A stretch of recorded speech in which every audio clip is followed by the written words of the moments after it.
Stan, you ready? Ready to go, Gary. Okay, well, let's see what I'm going to do. I'm going to make you the co-host, and then you should be able to do your screen share, and the show is yours. Well, it says host disabled participant screen sharing. Uh-oh, what did I do? I think you have to go into the security down there, Gary. Let me have it.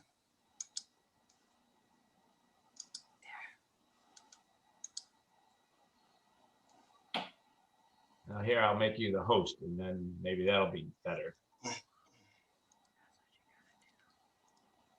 You should be able to screen share. There we go.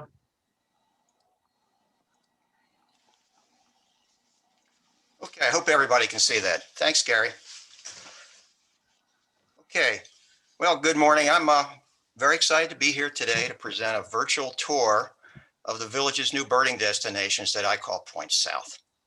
My goal is to acquaint you with these areas through lots of my photos, a few stories, and also some pretty cool facts about the species we're going to see. As fast as the villages is growing, it's really getting tough to keep up. So, I'll be delighted to answer any of your questions at the end, as Gary said, if you want to type them in or when we get to the chat at the end. I'd also recommend if you have the option to do it full screen, you might enjoy a lot of the photos a little bit more. Okay, our virtual tour has 4 primary destinations: the Sharon Rose Weechen Preserve, the Chitty Chatty Preserve, Hogeye Sink, and Fenny Wreck area. Along the way, I'm going to recommend some side trips for each of you to take from the primary destinations. We'll be departing the Village Birders base of operations, Paradise Wreck, which you can see up there in the right corner. And we'll travel south from there, but I'm going to try to keep you oriented with these Google Maps as we go along. Well, as we get ready to depart, I'm going to mention a few quick things about my background. Now, my life can be summed up as things with wings, birds, butterflies, dragonflies, and airplanes. Well, most birders have a spark moment.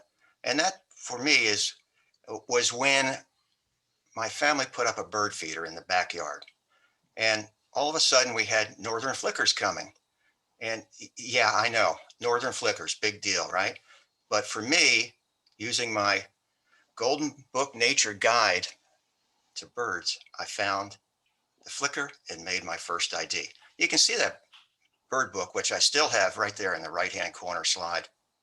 Well, eventually, my excuse me, my childhood home backed up to an arboretum, and from there, I started to study birds, and it led me to earning the Bird Study Merit Badge from the Boy Scouts. And I'm going to bring this badge up just a little bit later with another story. Eventually, I had to make a living, and I was lucky enough to pilot things with wings for the U.S. Navy and later commercially. Well, combining wings with photography seemed to be a natural, and I've had cameras all of my life, and I have enjoyed being in photo clubs and even in junior and senior high school. And now that I'm fully retired, photography and birding seem to fit nicely together. Since moving to Florida from New England, several wing photos have been picked up by digital magazines and journals. A few dragonflies from Trail Traveler. It's a digital magazine, as I said, from the rails to trails people. Here are a couple of very colorful dragonflies from the covers of the Dragonfly Society of the Americas Journal. Yep, dragonflies have their own magazine. And a few ribbon winners from the Florida Camera Council Club's competitions. Okay, well, let's start the tour. Remember, we're departing Paradise Wreck, and we're going to travel to Weechen Preserve.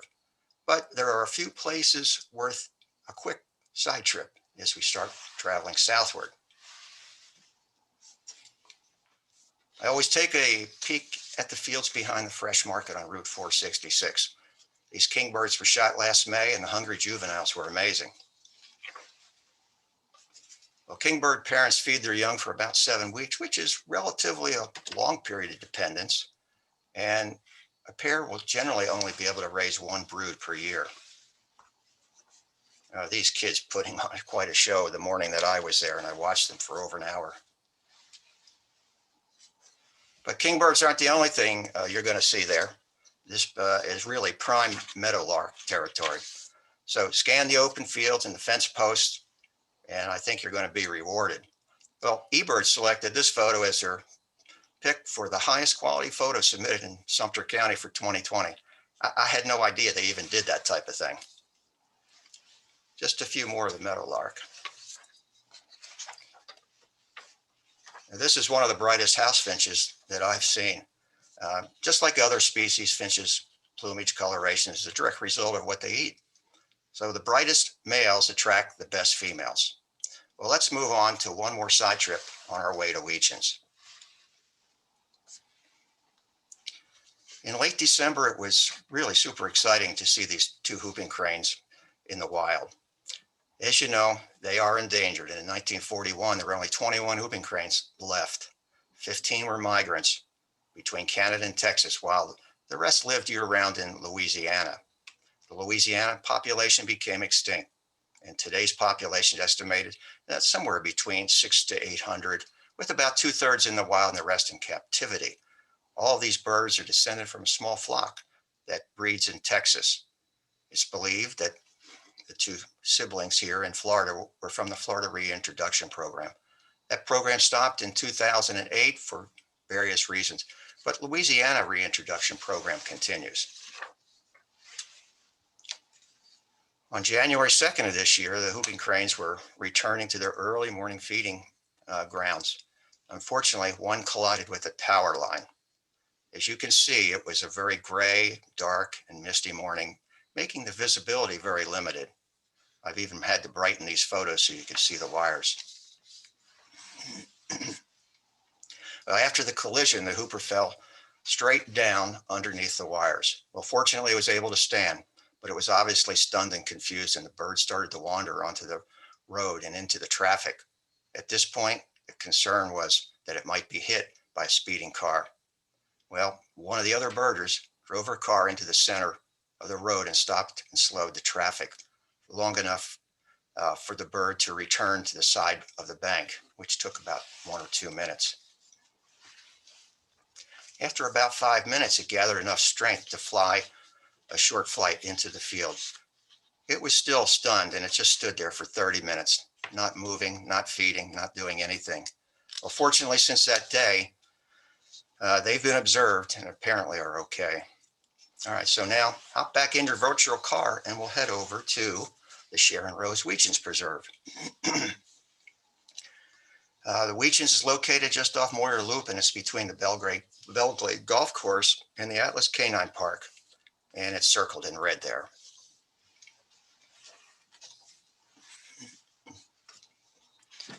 The preserve is 624 acres, and this is an early morning view from the entrance.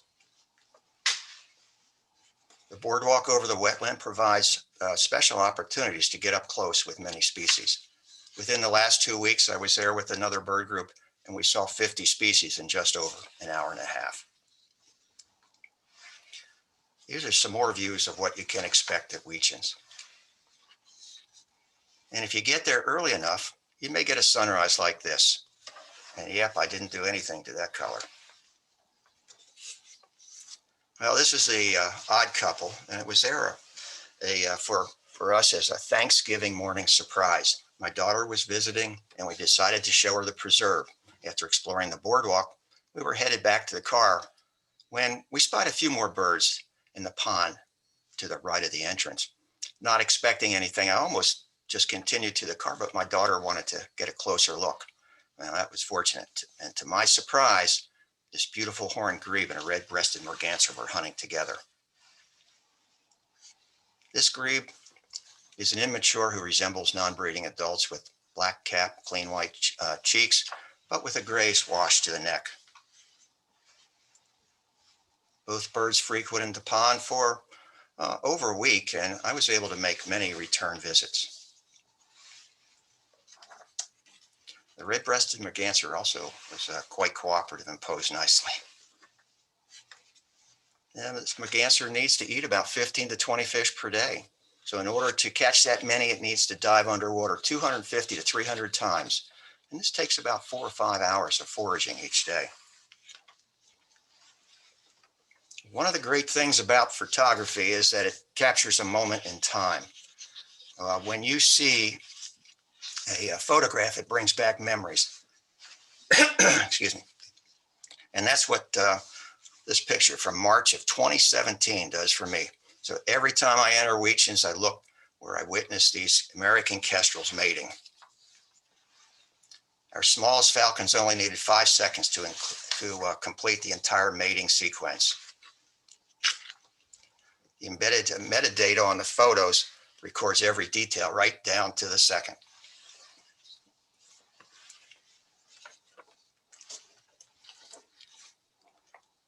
Well, in 2017, the Hurricane Irma brought down the tree that they were in. And you can still see the remains of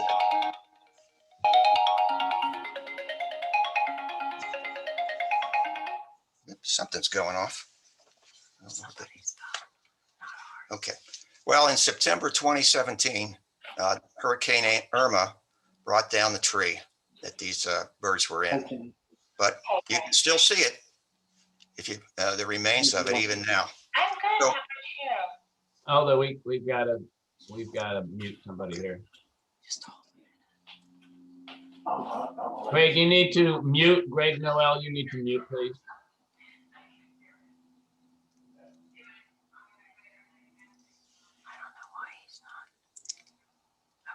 Okay, go ahead, Stan. All right, I'll continue. So, you know, I know what you're thinking. That was 4 years ago. Any kestrel updates? Well, yesterday before the rain came, I got out to Weetjens to see how things were doing. I was greeted by a pair of kestrels at their bird box right at the entrance. Now, I don't know if these are the same ones or not, but kestrels can live up to 15 years, so it's possible. Okay, do you see the behavior of the female on the right photo with her tail raised? Well, the male saw it.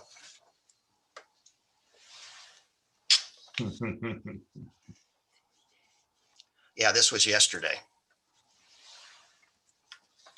Okay, only 6 seconds and no more mating slides, at least for a while. Well, there's lots of common gallinals at Weetjens too, and seeing their interaction with the adults and the young is always pretty much fun for me. So the gallinals can have a rather large clutch. They're anywhere from 3 to as many as 15 eggs, and they can have 1 or 2 per year of broods per year. And you gotta like the little wings without feathers, and the chicks usually have spurs on the end of their wings, with which helps them to climb into and out of the nest.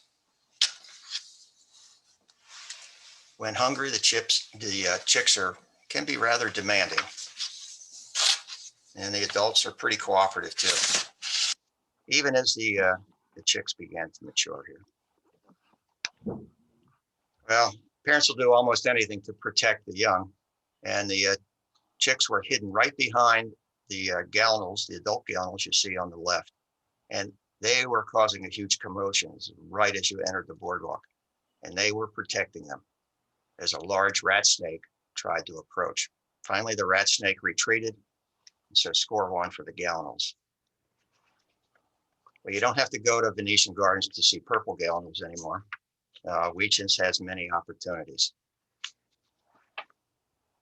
Well, the chicks can walk around soon after hatching, but they can't feed themselves for a few weeks. The chicks are equipped with tiny claws at the end of their pollux. That's their innermost digit. It's sort of like a human thumb, which helps them grip vegetation. Now they grow up quickly. Here's an immature. And I took these photos in January. The alligator flag, or sometimes called fire flag, along the boardwalk is one of their favorite treats. Well, here's another one, a young one anyway, the new sandhill colt.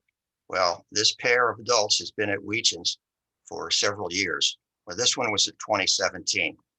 And just in general, sandhills can start mating as early as 2, but they may wait till as many as 7 years to begin mating. And they can live for up to 20 years, and they stay with the same partner year round. The juveniles stick close to their parents for the first 9 to 10 months of life. They produce 1 brood per year, and the clutch is usually 1 to 3 eggs, usually 2. Typically, only 1 will survive to fledge. These pictures were from January this year. And there were 2 eggs in the nest. The incubation was about 30 days, and the first one was hatched on February 3rd. Unfortunately, the second egg didn't make it. In as little as 8 hours, the newborn colt can leave the nest. And this photo was taken one day after hatching with the colt circled in red. The adults will continue to feed it for quite a while. This is the next day.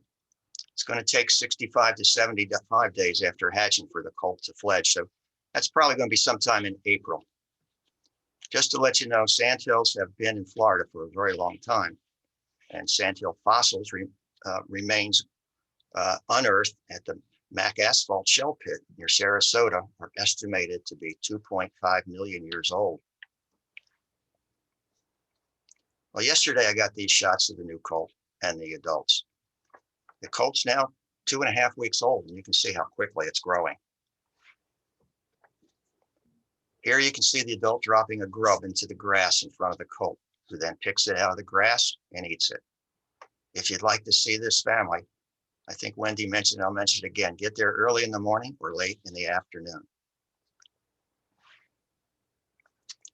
I mentioned the Boy Scout Bird Study Merit Badge at the beginning. Well, here's the payback. I was in the Weechins parking lot with my binoculars strapped on and carrying a camera and tripod over my shoulder.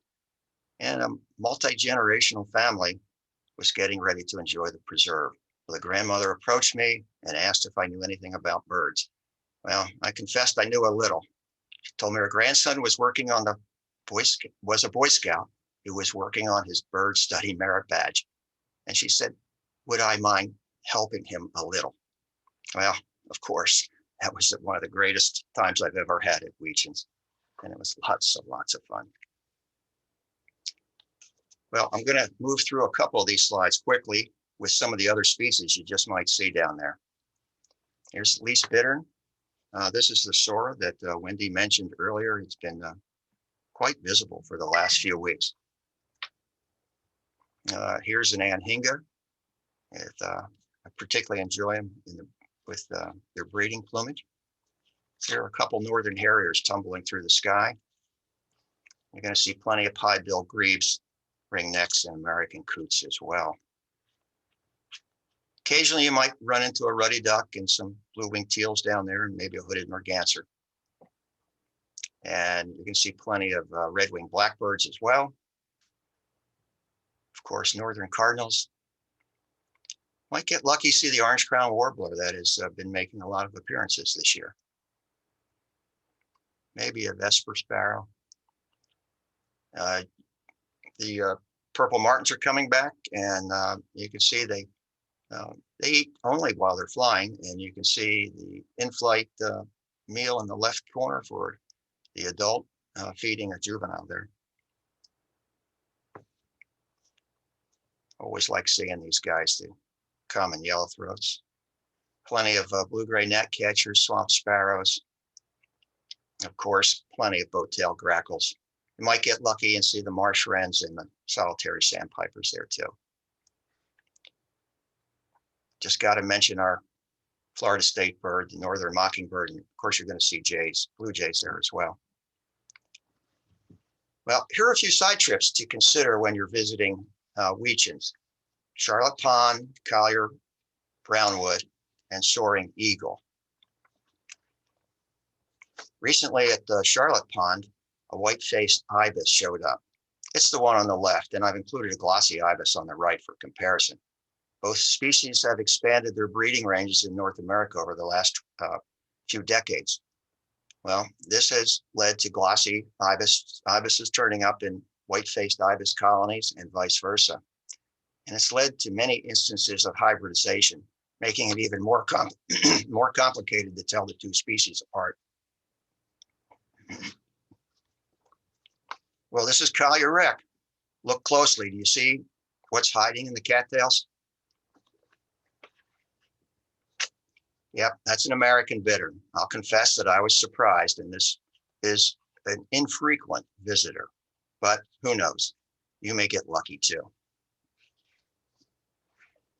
Here's a few lesser yellowlegs soaking up the setting sunlight, also Collier. Well, Brownwood is surrounded by very large ponds and wetlands, and it's always worth a look. And if you work your timing right, this side trip could come with music on the square and maybe even dinner.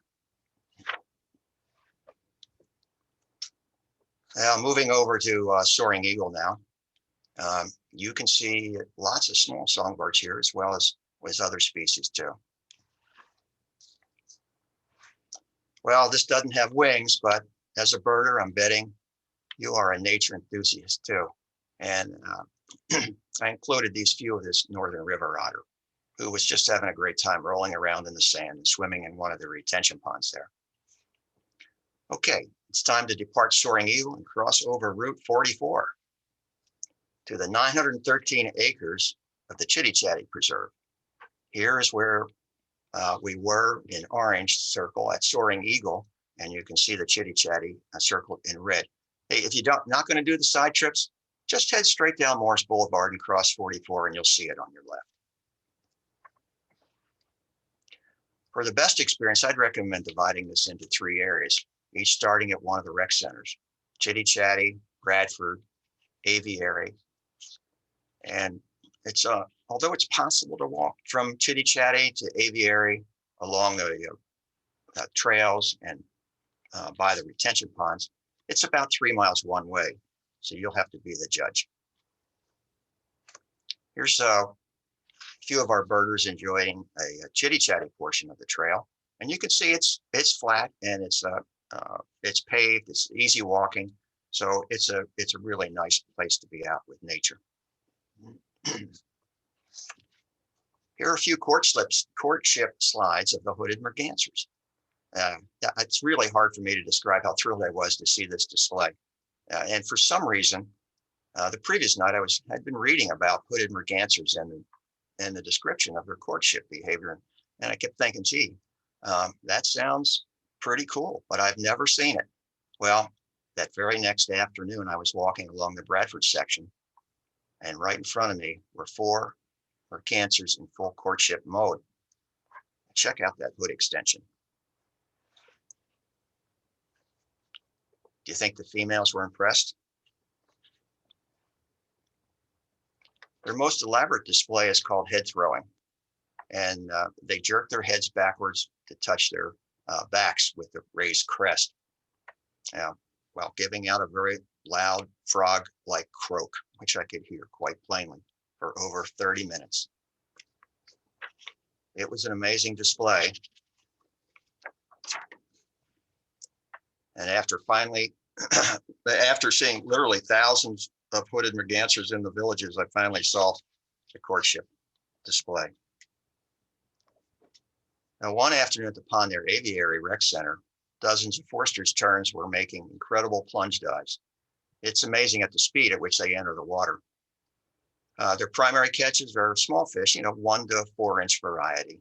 And for photographers, these were shot at 1/3200th of a second. And well, while you're in this area, I recommend you take 10 minutes to walk through the aviary. It's a new rec center, Aviary Rec Center.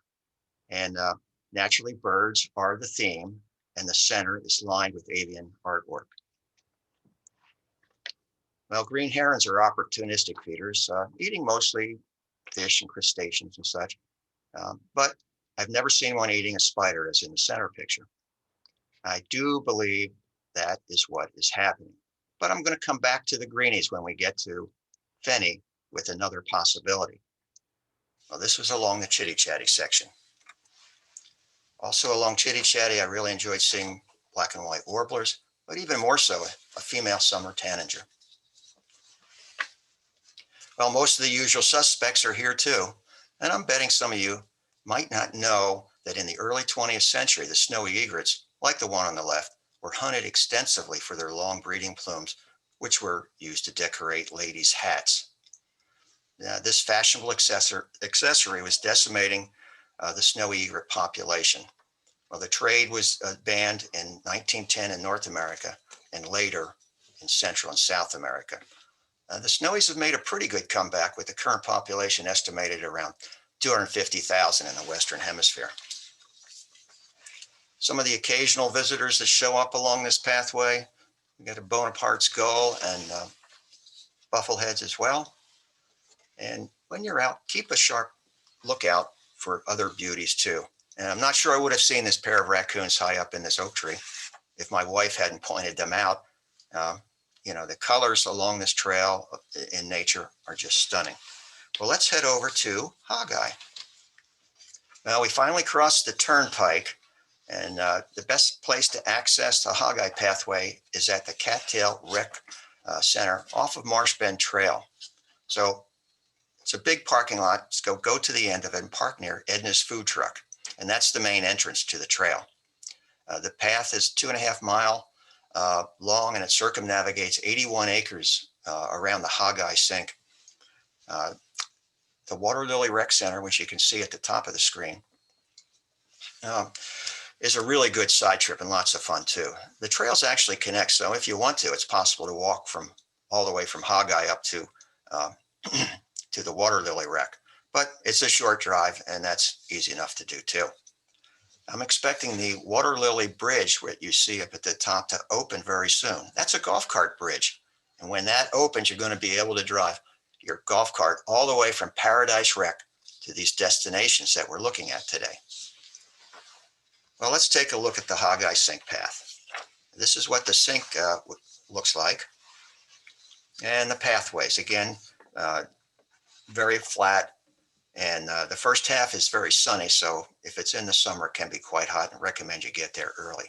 The path is going to go all the way around the sink that's on your right. Well, this sequence is of a very hungry anhinga, and it played out right in front of me. The majority of the anhinga's diet, of course, is small to medium-sized fish, which they spear while they're underwater with a very sharp bill and straight bill. In the left photo, it looks as if the fish is going to go down and be swallowed very quickly, but that was not the case. Falling back to the ground twice, the anhinga managed to recapture the fish each time. After lots of flipping and repositioning, it finally got its meal. Oh, gee, I guess by now you know kestrels are one of my favorites, and this little lady has her territory staked out and can be seen on most days. Sitting in one of the shorter trees next to the path, she's always keeping a keen eye out for prey. She kept me in sight when she flew right over me, but she never lost sight of the grasshopper in the tall grass behind me. And yes, she did succeed. Take a close look at the photo in the right, and you can see the grasshopper legs sticking out of her mouth.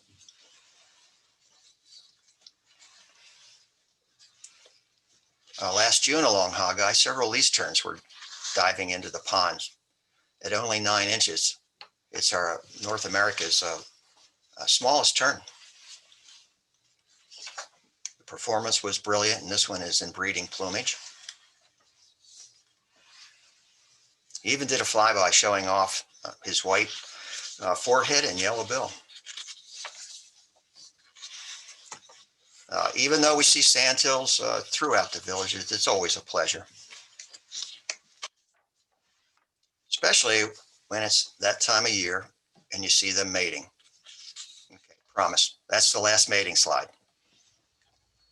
And I don't tire of seeing their young colts either. Amazingly, all this plays out right along the trails, and we can be up close and personal with it. Well, at this encounter, it seemed like every white bird in the villages decided to show up, but it was mostly the snowy egrets putting on the show. The snowies line the bank, and then 4 or 5 would fly out over the pond to capture their prey. With this type of foraging, the snowies are almost hovering.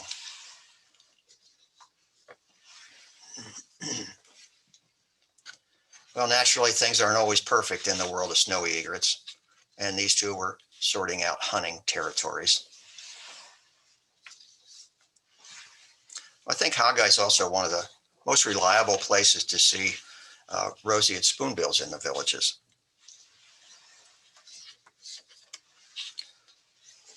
Roseate spoonbills, just like humans, may go bald as they age. Of course, instead of losing hair, they lose their feathers from the tops of their heads. If you look closely at the photo on the left, you can see this happening.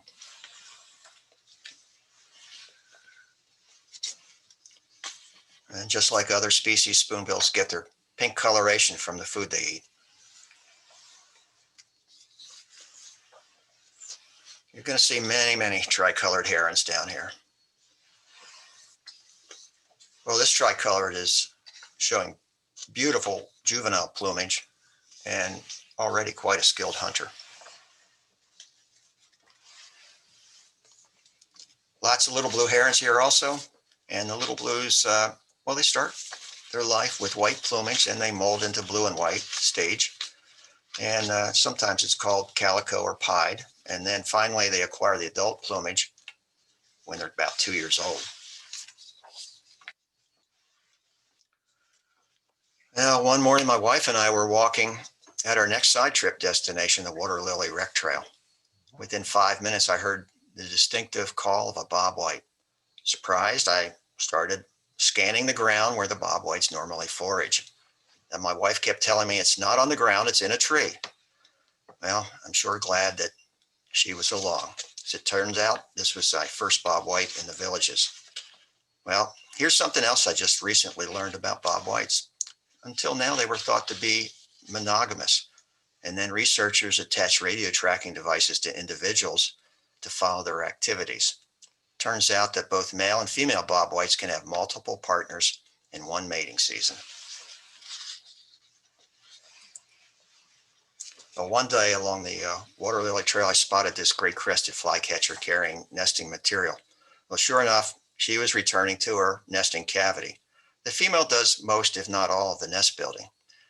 As is normal, her mate kept her very close company, flying out and back alongside of her, but never carrying any materials back to the nest. Now, here's something else interesting.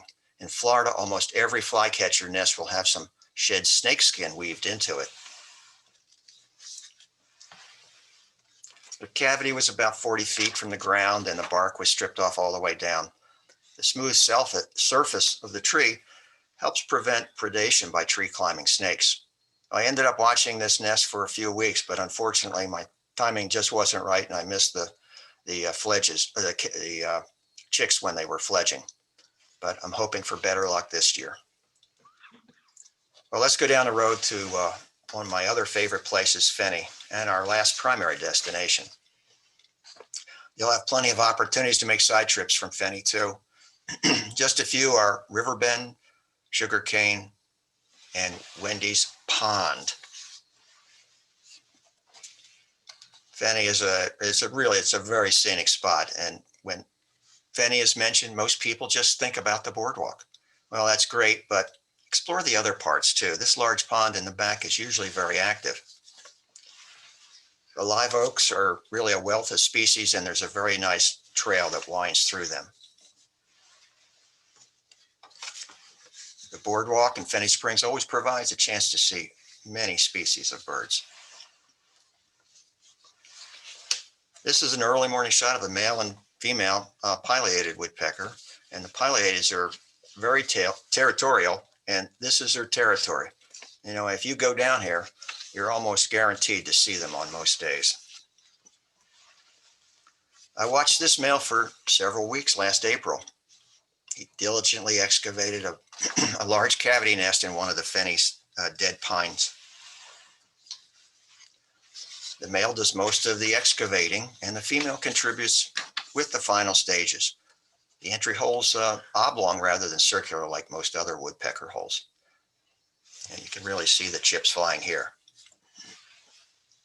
For finishing touches, he'll climb in all the way into the hole and chip away from the inside, periodically tossing out the chips. The nest construction usually takes about 3 to 6 weeks, and the nest is rarely used again. Well, if the female approves of the nest, it will be used. And if not, oh well. Apparently, she didn't like this nest. Okay, well, here are the barred owls that have been very successful down at Fenny for the last few years. The pics on the pic on the left is of the owlet from the 2020 brood, and the one on the right is the 2019 bird. And good news has been reported previously that it looks like they're making preparations for this season too. Here are a few more of the owlets from 2019 on the left and right, with the adult in the middle.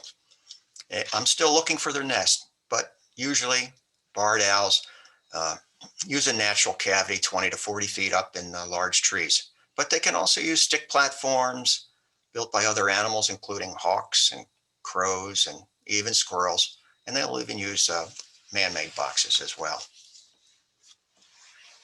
Well, this is my favorite 2020 barred owl story from Fenny. I was standing on the boardwalk looking for the owlets, but with no luck. A woman and her granddaughter came along and asked what I was looking for. Well, I said owlets, but I can't find them. The young girl, who was about 10, looks up, points, and says, "There they are." And sure enough, right up at the top of the tree were the 2 owlets. Well, meeting people out in nature and enjoying nature is always one of the great parts of the story. Fenny is one of the best places to see green herons and take photos. And from now until about June, you're going to have a good opportunity to do this right from the boardwalk. Well, here's why I mentioned the green heron with the spider when we were walking along the Chitty Chatty path. The green heron is one of the few birds in the world who uses tools. It often creates fishing lures with bread, crusts, feathers, and insects. It drops them onto the surface of the water to attract small fish. So the next time you're birding, keep a keen eye out for greenies using tools. Here's a magnificent great blue heron making a meal out of a barking tree frog. Well, the next few slides were shot on the back pond, and here's a few reflections from a blackneck stilt. These were shot last March. It's always great to take the opportunity to get that early morning sunlight shining off the spectacular wings of the glossy ibis. Now, it's not unusual to see 50 plus blue-winged teals on the back pond, but this is the first year that I've seen a pintail down there. And last year was the first year that I saw the dowitchers there. Well, certainly I could have missed them over the years, but to me, this area seems to be becoming more and more active. Well, here's a very nice juvenile black-crowned night heron, and I couldn't resist the photo of the little blue sporting breeding plumage. All of these at Fenny, even wood ducks and wild turkeys, which we've seen up to 15 or 16 at a time recently. Lots of other species there too. These are just a few. Hey, as a birder, I know we're generally looking up, but every once in a while it pays to look down too, especially when an alligator decides to share the boardwalk with you.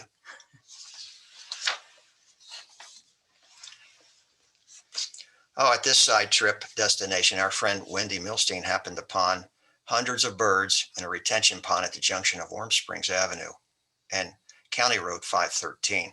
Well, there's limited parking on 513, so you may want to park at the Spanish Moss Rec area and walk back a few blocks to the pond. And by the way, I haven't seen this listed as Wendy's Pond on Google Maps yet. Our other friend, Alice Horsch, named it Wendy's Pond, and that's good enough for me. It was filled with lesser scops, hooded mergansers, ring-necked ducks, even a few redheads and canvasbacks. Well, both the redhead and canvasback females are very good at what's called brood parasitism. That's a strategy where they lay their eggs in other species' nest for incubation and even rearing. The redheads are probably tops with this in targeting other redheads, mallards, canvasbacks, pintails, gadwalls, shovelers, ruddy ducks, and widgeons.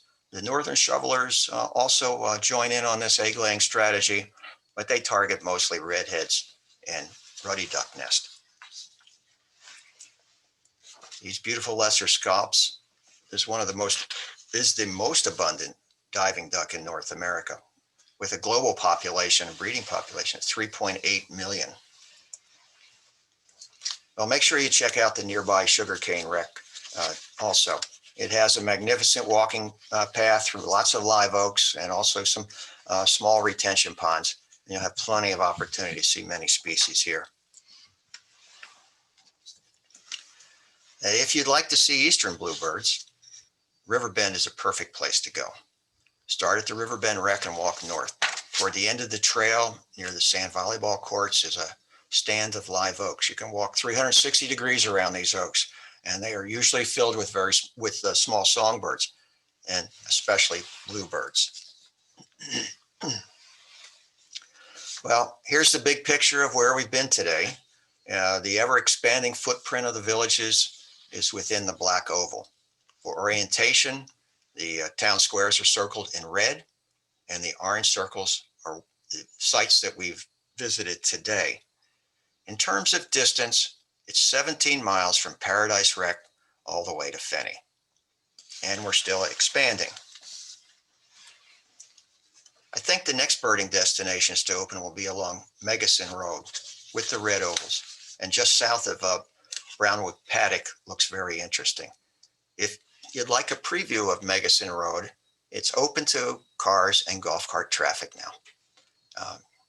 There's also lots of retention ponds, and one of the areas opens up to Lake Okahumpka. There's still plenty of construction going on, so stay out of the restricted areas. The next time you're out on the turnpike, you can look at construction continuing south of the Okahumpka Travel Plaza. Yeah, it's just amazing how fast we're growing. I'll wrap up with a quick flip through a couple of pictures I've added effects to. This is fun for me to do after editing hundreds of normal photos.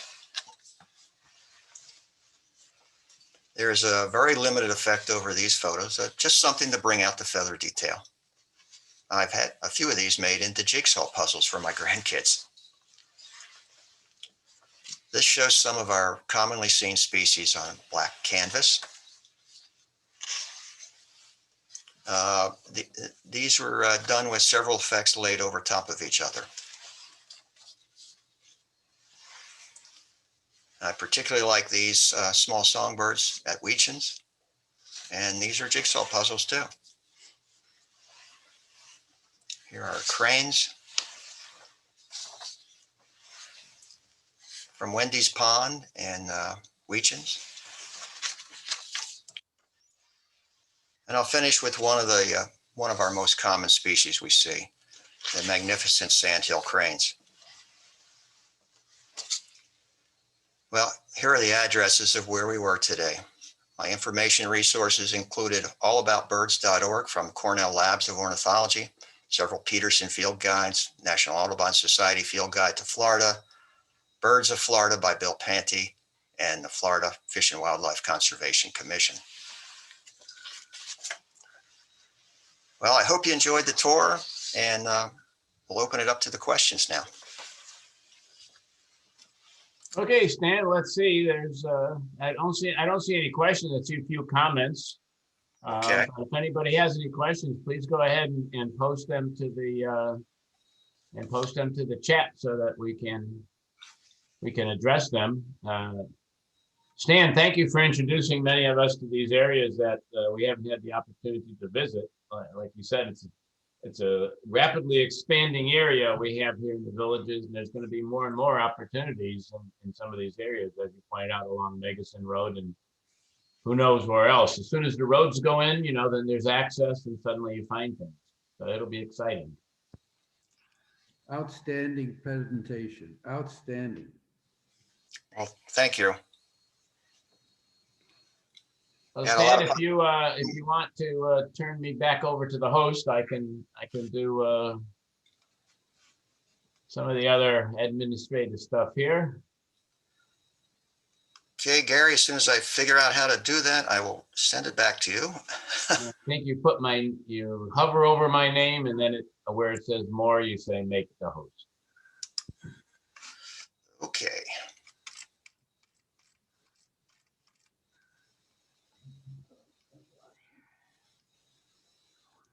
There were 49 signed on, so that's probably close to 100.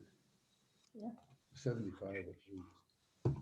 Fantastic. So I can stop the recording now. All righty. Nice.